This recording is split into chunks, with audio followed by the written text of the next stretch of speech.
السلام عليكم ورحمة الله تعالى وبركاته.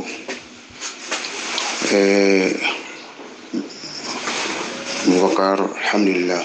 تنفعني بسيدونا جا سولو إن شاء الله تجه example fana bon ma chodi rek na president Mandela ina foppi andal itam jehe kate go mena dal no ñow bo delea na bisayum nga mete wedena aje gardien fani anuna gate garde hun saynu ha Mandela so laydina fofi rek agar yagar chokiram fofi rafika aseto kum ngir Mandela awaho dekurase ngir Mandela awaho o hero ngir Mandela awaho was ni andona ga kete ahoita prokino opala je ihom alima je lor fanate lor runa boro amakoy Mandela ite refna president alima te aretna restaurant fallen ma te refna baso oko he andona ga gardien fani andona ga oten loro e hun alimate aginma alimate ho alima a police ke ga ngoyani amo okina haka ete garbo imbo anyam alima irengo yuna betegar alima ko he nyama fa Mandela na dida senda o he dida senda wa he deta Mandela sa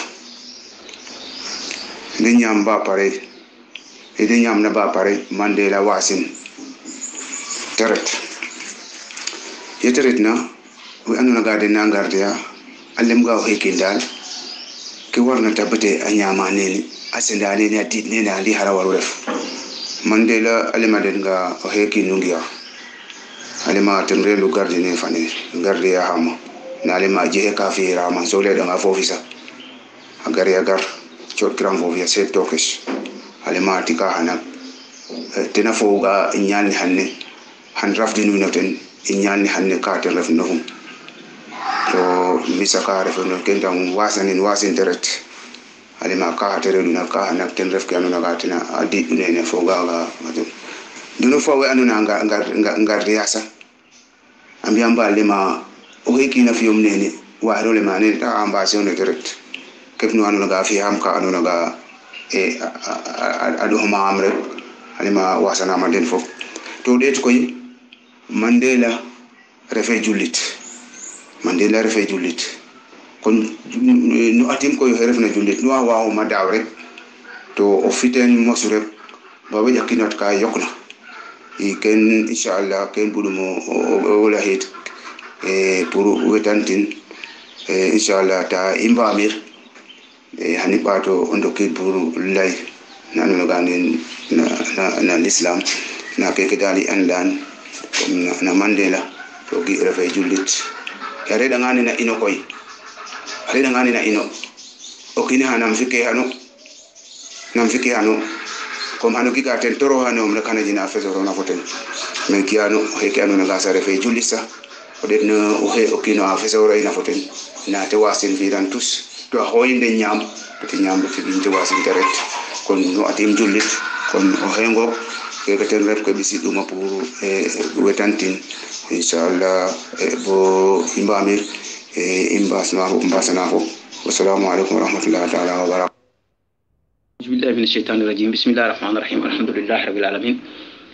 أستاذ باي إنوي مبالدام ندا مبالدا سيدي أبو بكر ندا مبالدا وأنوغا دن يارنو باكل فوب فاكو يار ngedena den roho yal afira den fop jam da nkontana itna tempani anunaga tin bisido o teref tempana anunaga naga nango jangna okino nyow nama jangin to okino nyow alal taladi gadu mu adama fane ware yakamti nda do mi adama fane tejo go muñ to it ro refane meno kin wine fo pare fanu men to yi fof a hol o sorali aga he mofna ko to yof yifle ten ni madu fo holit nani ni madu mayo a holtu kento botul alayhi salatu wassalam musije bo fiti muk to di sori fi sahaba ke winande fo anuna ga ayona yor foten ten circulel mission fane yonantene a waɗani mbagaro halengam rek mi waru exécuté nda yitte aɗa nga halat rek mi waru halat exécuté nda andaga yif o yalum a jikke ngay maɗum a jikkewu nda yit leg lego ñowa fokin bo an ga diwten huppa hami yif kon nak wara moro di sora fuine ken a fo hanke anuna ga te muƴi solla eni dikne o kino kin giya gira ga rek nuka juma droit rek wara moro imposé nda nuka refna devoires a waro wari no fi nangi modi takina ndi fiya num te waritna wala fitu te waritna to nuka fiya o sadarate ni mujine toujours aqibatul umur ten alquran le bu aqibatul umuri mujna tiga o weke a andaga o kin ngifum fo nu harif no kin a hulan gaji yo ha jikne sikne heñ acci ka ndone le yot apanye amelu ibilde dolin to kacikate ken yifnu teref na rek a wara hanu fagn kon nak fa ngona je tata nga anen ke yivle no kine warna dali teref ga diran nda diran koy arifa nga to ka wari na rafi deref wa prantile chodo ten bisnelo ten nda wari waru rafiti anangina ngo musande ne musandi kan teref ga bisne ba bisno ten to jombe leba ga ngona ngon diu he bisne wara mo chodo na foy gaji ko ma jiko den to jiko den watin hali sande chori tem muju yobe jiko den watnim dara lembe kin waru den ke kete to bolle mame pour hali sara rembourser o lay nganu yaaci ka kenen o he anu ga tim waro cikake arifa ngato sika hana rembourser nda rembourser ngay to tubata ngaci ka kete fuke lama andaga wo ne la ciona remboursement fa ne refe fitna mi ho fu jufta to hana jangi ho ma doni na place lewo nda ref ngato ko fitna lal to tembisi du keke e tejang na en mayu koy barokina yakamtay nda barokina fogayt yifle mi temuju mota yifa ke wine fop ha terep ton fana anona ga koy ji he ko kine warena jangten nda ji heit yiblo kine warna kiten nda haynde yami ke botay mami rek inshallah rabbi hanenda ko bo je kay batna don ten assalamu alaikum wa rahmatullah alhamdulillah rabbil alamin wa salatu wa salamu ala nabiyil amin nabina muhammadin sallallahu alaihi wa alihi wa sallam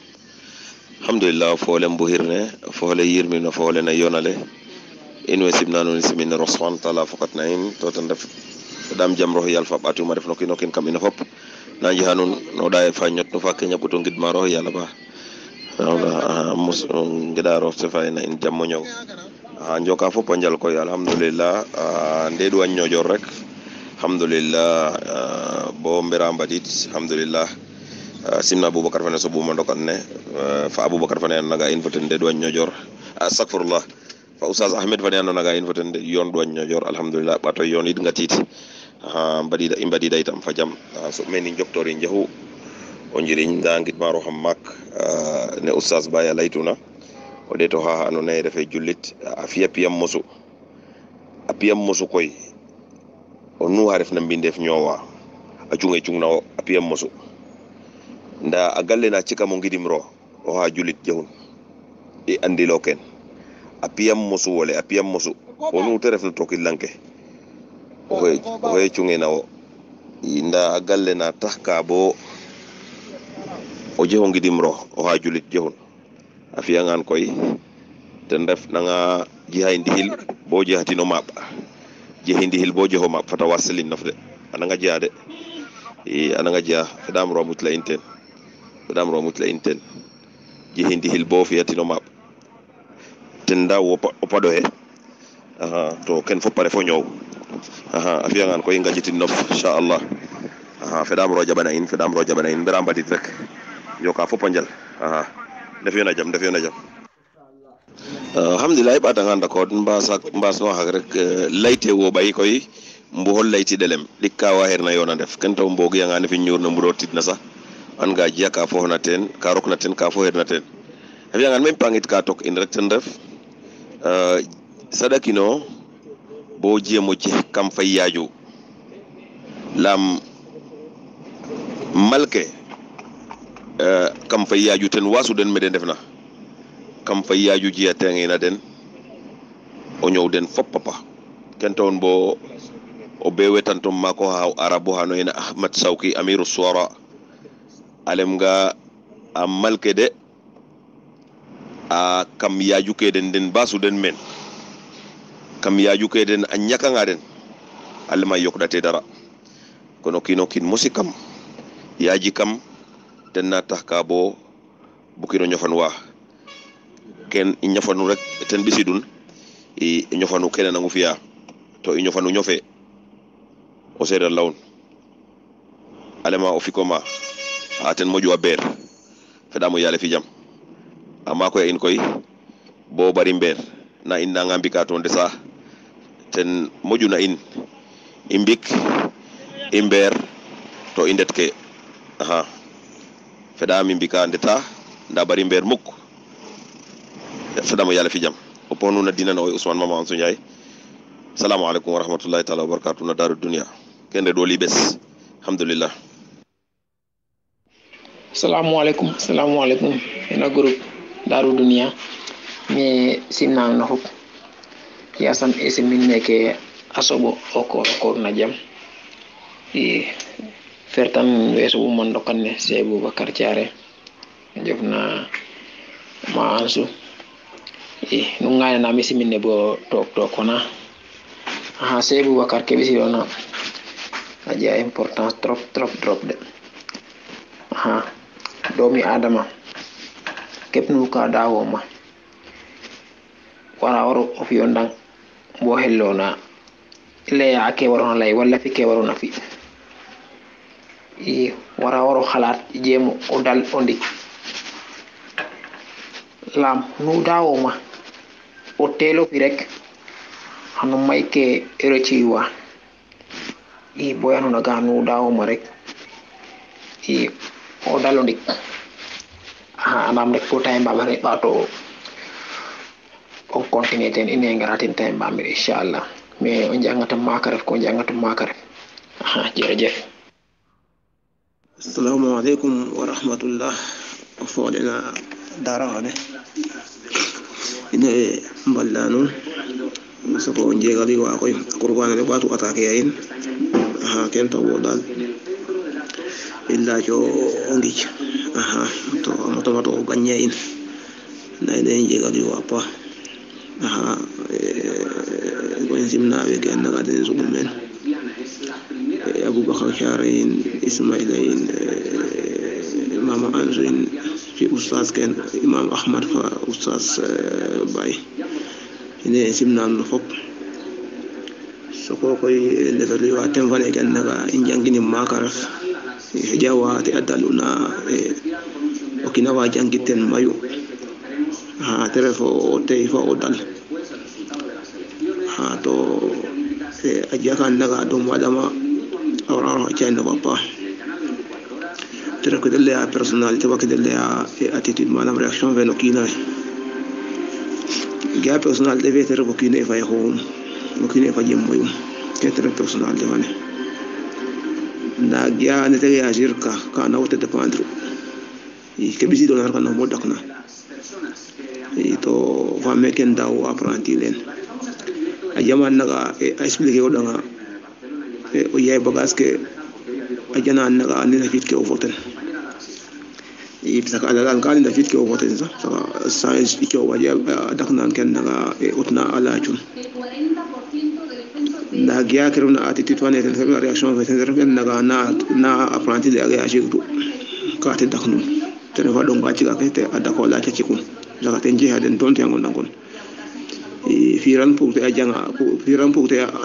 ajanga den pour o jiriñ waden be ja ayana yarten ajagate jangnan to te jeki sawan nan ne wana mosna jopret na liberal len dem maton nan trop koy ay baton da ko dara ko nyawte jiyat ki safana dara ga aja yo ko ro aji ko na o famu yete ko famu le ya den fo temi yonu na ko manyaale ko dago to jango to ya pacin to ko famole sabi asi ko famole nyaaja yeni na banda wo koron naga sole o famole denge no bahale ya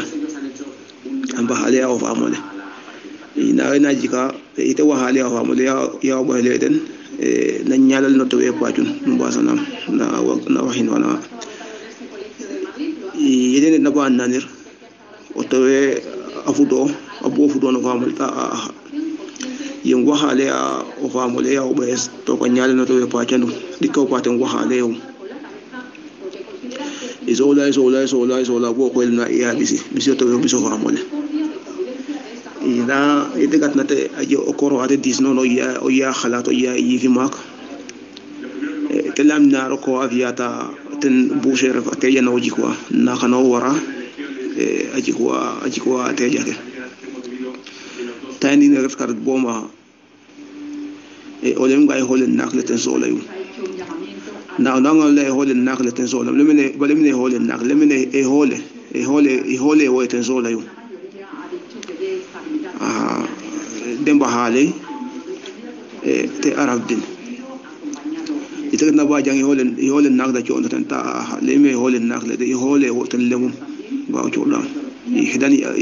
mati bon hedin bo bizin izola beti anga ajaka wa agaranna terga ko mo famole ko to e ajiku hanne ko gara pro hedi holeten saka ito wa halawa tan hole mun giano de amuje bo te adakni no to adakni no famula wa kay tam agara adakni gen naga o tarafi ho la mete gene terga het kana heder ka bisin komi hole yun de gana hole nakle me hole o jiku yami hole o betna ni foten ka beti rafdin na jako hedi hole jumbon hedin ko bo bisin trekan naga kina wa jangitten ken naga o tarafi yar ka saka yar rafa inu fobdal o yang kam yar soma awroka bo inda ya meke so chpane matomata son len trop koy ene mbasno ka أعوذ بالله من الشيطان الرجيم بسم الله الرحمن الرحيم السلام عليكم ورحمة الله تعالى وبركاته فولنا دار الدنيا إني سبنانون تو باسنانون حق نجونو كأنا نغاترين ديرو تلفونيا ولا باسنانون حقيت nogi joro kidole nda ko refa bas ja hite addar kareho simin ne koy jodna Abubakar Thiaré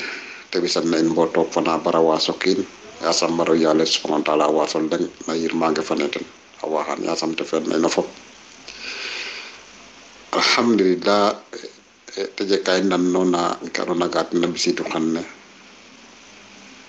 te fu waldu injeflanteir te je solo koy no ñoowli na doomu adama fane o kinne ndokan ne warona xot gardien ref ma walla mbin andokale warona rok andok no kiina ref alaja boroka ten rek o yew entrel manam o faafnel o wakarok mi ke giw mana xalaate sondabu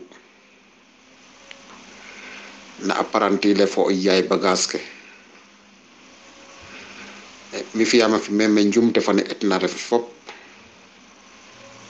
ten def o yaay bagage ke ten fi njumte fane mais njumte fane etu ret lam fanan nu waate niya yakamte niya bobo pachani hom bagage ka a otole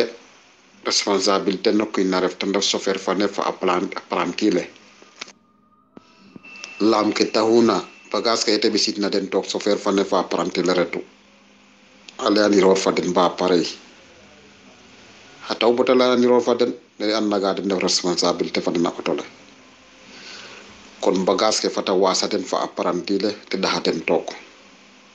lama parantide ten andu auto yum ten andu kete kek na ma e ma hadal yaay bagage ke teye ma e to fiya njumte fa mak e dikanerum koy e parantile mete kek na kete kek na ten dafa ci kake donc waka ande ga ma haref nam njumte fiyu nda ya ci kake angon na fatala lin na anam fane a ci kake ngonit na refo jehum koy